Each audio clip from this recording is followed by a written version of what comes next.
आज निर्मला सीतारमण द्वारा 2019 का जो यूनियन बजट है वो पेश किया जा चुका है। उसमें किसानों को लेकर भी तमाम चीज़ें कही गई हैं, नई जो है नीतियाँ लाई गई हैं। इस वक्त हम मौजूद है ग्रेटर नोएडा के सफ़ीपुर गांव में, जहां पे हमारे साथ एक किसान मौजूद है। सबसे पहले तो बताइए, जो बजट आज जो पेश किया गया है कितना आपको सही लगता है और क्या कुछ उम्मीदें हैं आपकी? जब अभी लोकसभा चुनाव हुए, किसानों ने इस सरकार को पूरा भरोसा दिया, उम्मीद से ज़्यादा वोट दिए और अपनी दुआएं दी। जब आज बजट की घोषणा होनी थी, हम सब किसानों को उम्मीद थी कि जो किसानों ने इनको रिकॉर्ड तोड़ जो वोट दिए हैं, जो जीत इनको दिलाई है, उसका कुछ असर होगा कि किसान के बारे में कुछ सोचेंगे। लेकिन हम बहुत निराश हैं इस चीज़ से कि इलेक्शन के टाइम पे कुछ और रिएक्शन होता है और सत्ता पाने के बाद में कुछ और रिएक्शन होता है। किसान की इन्होंने एक भी बात नहीं कही। आप बताइए, 2016 से कह रहे हैं किसान की आमदनी दोगुनी कर देंगे। दोगुनी कहाँ से कर दोगे? 19 तो आ गया। 2022 तक की उन्होंने बात कही, तक की कहा था, 19 तो आ गया, ठीक है। 2016 में कहा था, 3 साल हो गए। अभी हम खड़े हैं जो सफ़ीपुर गांव है, एक्सप्रेसवे के नज़दीक है। नोएडा से अगर आगरा का रास्ता 2 घंटे का है और 1 घंटा हो चुका है, तो मुझे पूछने का हक है कि आधा रास्ता मैंने तय किया तभी मैं आगरा पहुंचूंगा।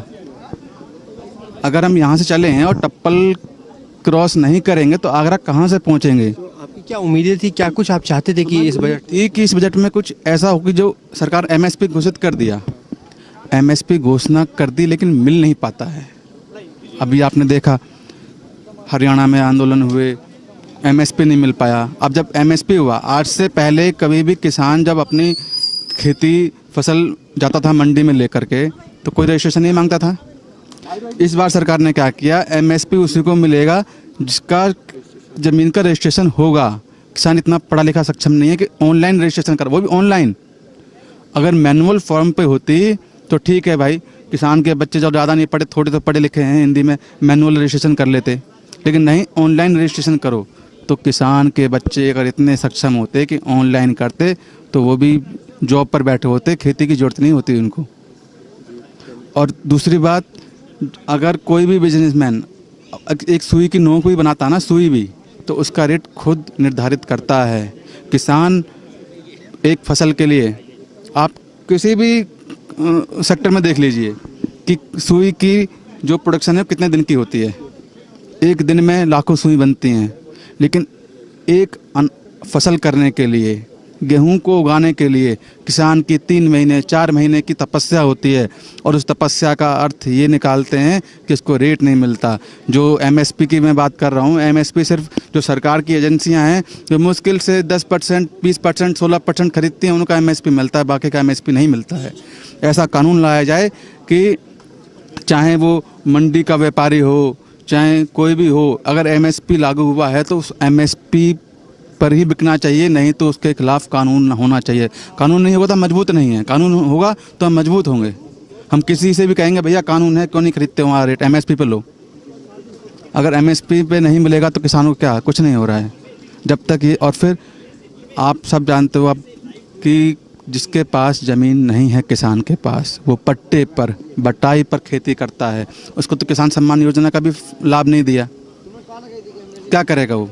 उसका तो रिकॉर्ड ही नहीं है। हम उम्मीद करते हैं कि आगे कुछ इसमें जो आप लोगों की मांगे वो पूरी की जाएंगी और इसको बेहतर किया जाएगा। एक चीज़ जानता हूँ, किसान को सिर्फ 2 चीज़ चाहिए, 2 चीज़ चाहिए।